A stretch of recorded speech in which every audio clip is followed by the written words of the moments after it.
أعوذ بالله من الشيطان الرجيم.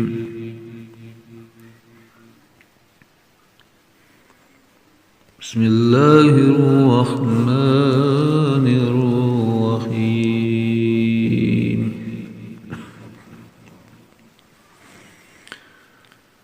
الرحمن علم القرآن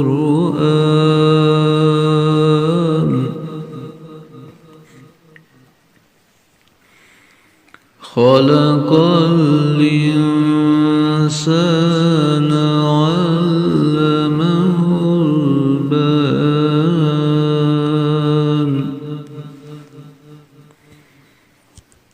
الشمس والقمر بحسبان والنجم والشجر يسجدان.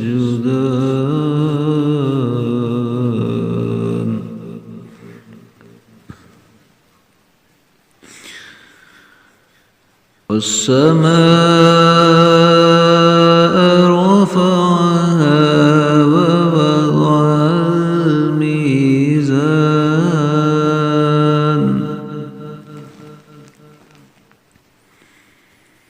ألا تطغوا في الميزان وأقيموا الوزن بالقسط ولا تخسروا الميزان.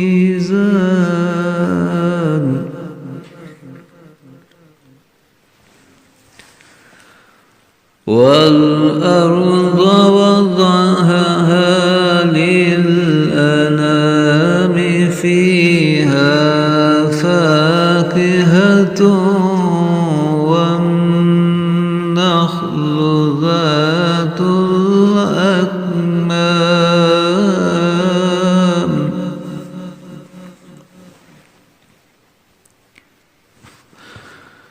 والحب ذو العصف والريحان فبأي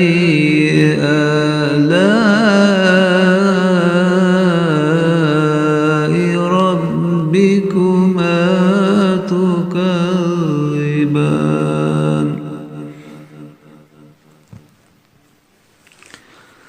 خلق الإنسان من صلصال كالفخار وخلق الجان من مارج من نار. فبأي آلاء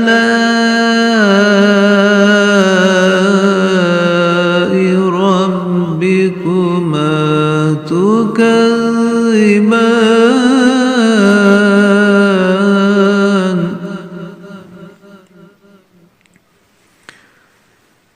رب المشرقين ورب المغربين فبأي آلاء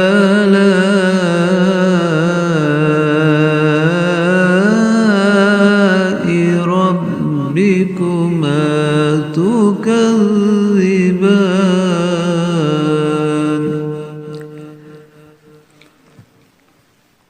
مرج البحرين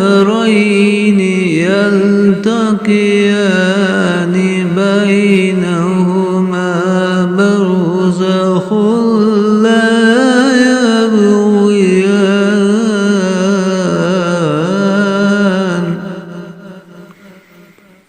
فبأي آلاء ربكما تكذبان.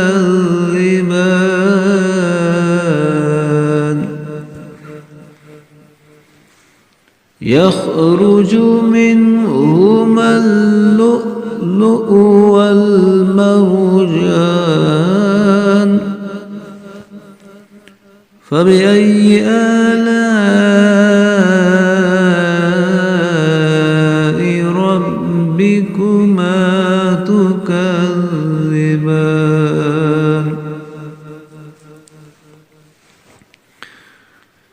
وله الجوار المنشآت في البحر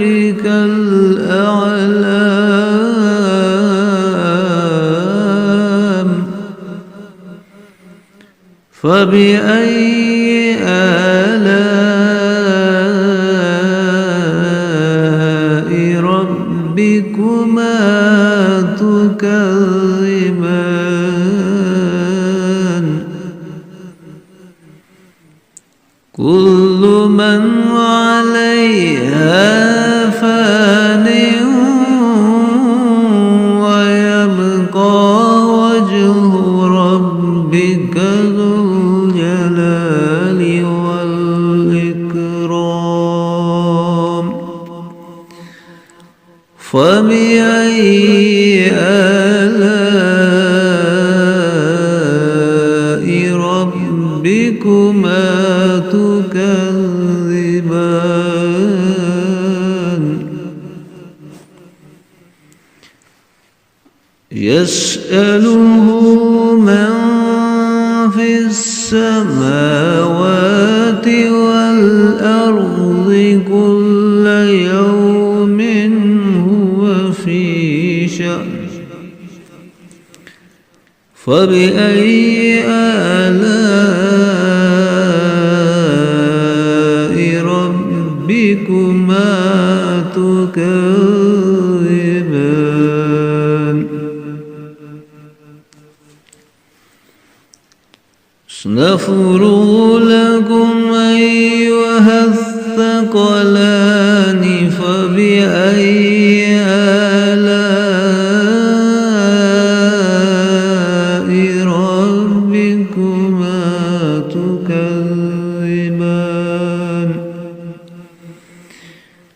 يا معشر الجن والإنس إن استطعتم أن تنفذوا من أقطار السماوات والأرض فانفذوا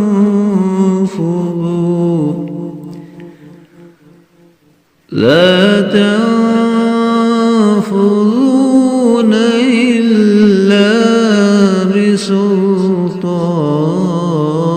بسلطان فبأي آلاء ربكما تكذبان يرسل عليكما شواظ من نار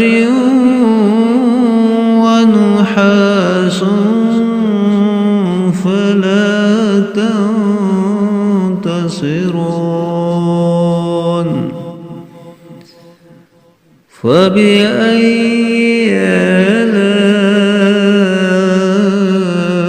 آلاء ربكما تكذبان فإذا انشقت السماء فكانت وردة كالدهان فبأي آلاء ربكما تكذبان فيومئذ لا يسأل عن ذنبه إنس ولا جان فبأي آلاء ربكما تكذبان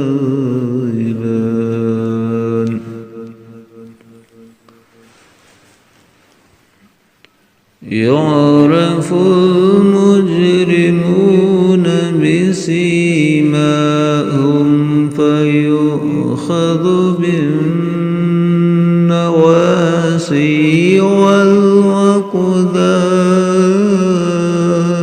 والأقدام فبأي آلاء ربكما تكذبان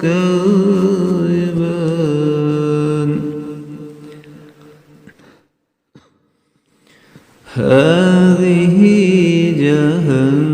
جهنم التي يكذب بها المجرمون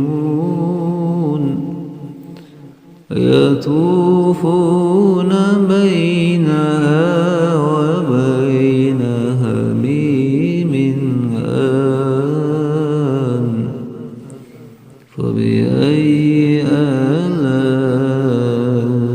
آلاء ربكما تكذبان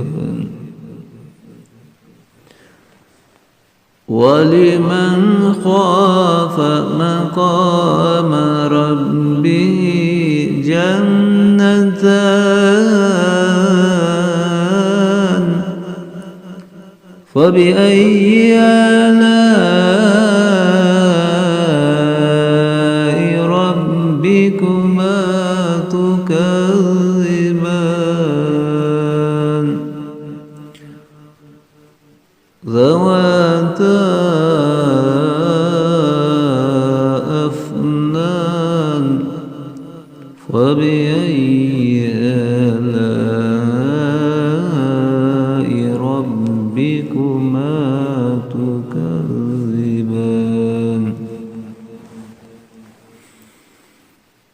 فيهما عينان تجريان فبأي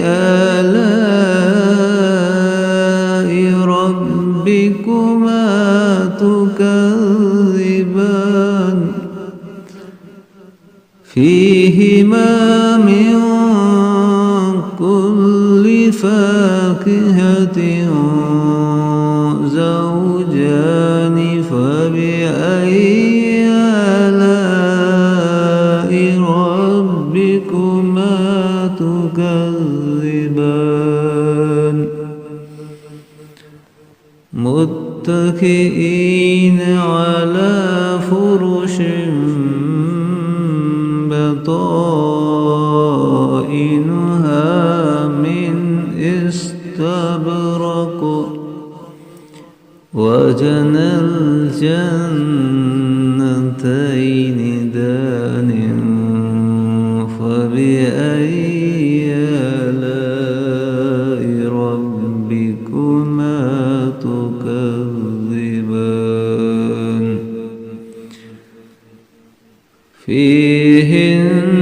فيهن قاصرات الطرف لم يطمثهن إنس قبلهم ولا جان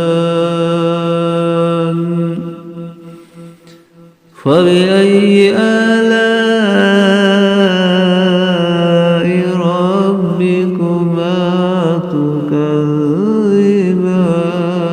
تكذبان كأنهن الياقوت والمرجان فبأي آلاء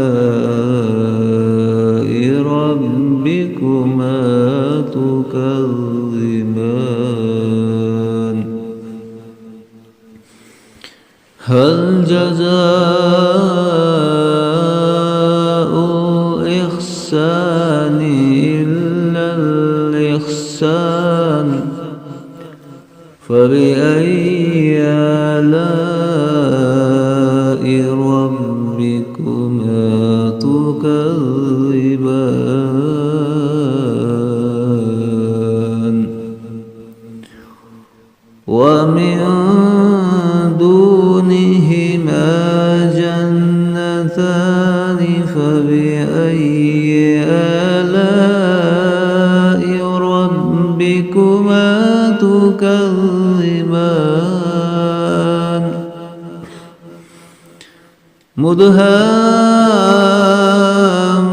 مدهامتان فبأي آلاء ربكما تكذبان فيهما عينان نضاختان فبأي آلاء ربكما تكذبان فيهما فاكهة ونخل ورمان فبأي آلاء ربكما تكذبان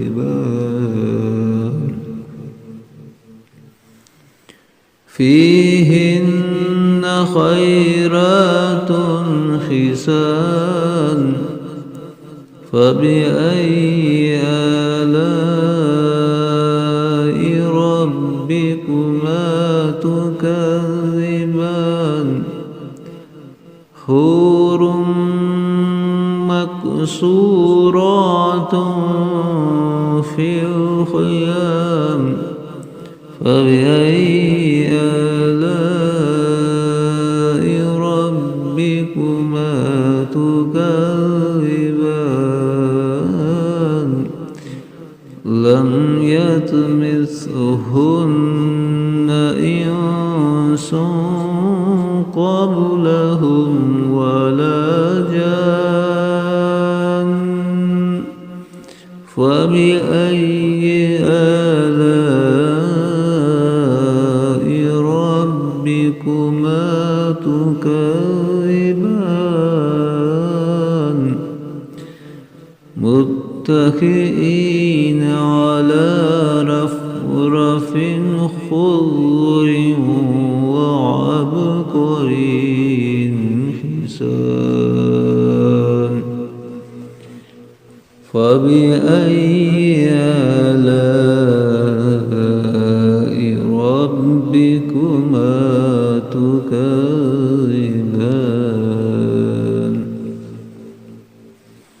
تبارك اسم ربك ذي الجلال والإكرام